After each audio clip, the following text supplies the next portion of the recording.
Machel Hobson avait 48 ans et elle a été pendant un temps une véritable star sur YouTube avec plus de 800 000 abonnés et près de 250 millions de vues.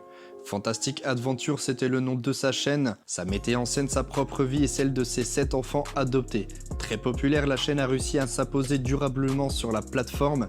Elle a rapidement donné vie à un business des plus lucratifs. Derrière la fraîcheur de ses vidéos se cachait en effet une réalité beaucoup plus sombre.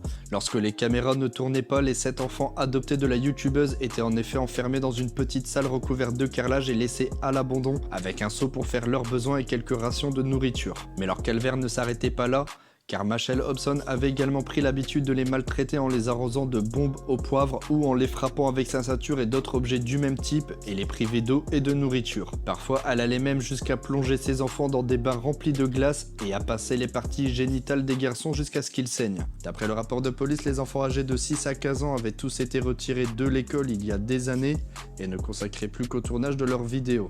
La police pense que la maltraitance subie par les petites victimes était probablement causée par ces vidéos lorsque les jeunes acteurs avaient du mal à se souvenir de leurs textes ou à être efficaces en direct. Personne ne s'est douté de rien jusqu'à ce que soit fait une vérification de son état de santé à son domicile à Maricopa en Arizona suite à une alerte lancée par sa fille biologique. Les officiers chargés de contrôle ont alors pu constater les conditions atroces dans lesquelles vivaient ces 7 enfants. Machel Hobson a alors été placée en détention et poursuivie pour maltraitance, emprisonnement illégal, négligence et agression sexuelle. YouTube a immédiatement réagi en démonétisant la chaîne puis en la fermant de manière définitive. Incarcérée, la youtubeuse est finalement décédée mardi matin à l'hôpital de Scottsdale dans l'Arizona. Les causes du décès n'ont pas été évoquées mais Machel Hobson était très diminuée. Elle souffrait en effet d'une lésion cérébrale et elle était incapable de se déplacer seule. Lors de son interrogatoire, Machel Hobson avait nié les faits, affirmant que les seules punitions qu'elle infligeait à ses enfants étaient des fessées ou une mise à coin. La youtubeuse a toujours nié les faits qui lui étaient reprochés, se contentant d'évoquer des fessées ou des punitions au coin, des explications qui ne semblent pas avoir convaincu grand monde. N'hésitez pas à liker la vidéo et à partager votre avis en commentaire. Sur ce, je vous dis à bientôt pour une prochaine vidéo.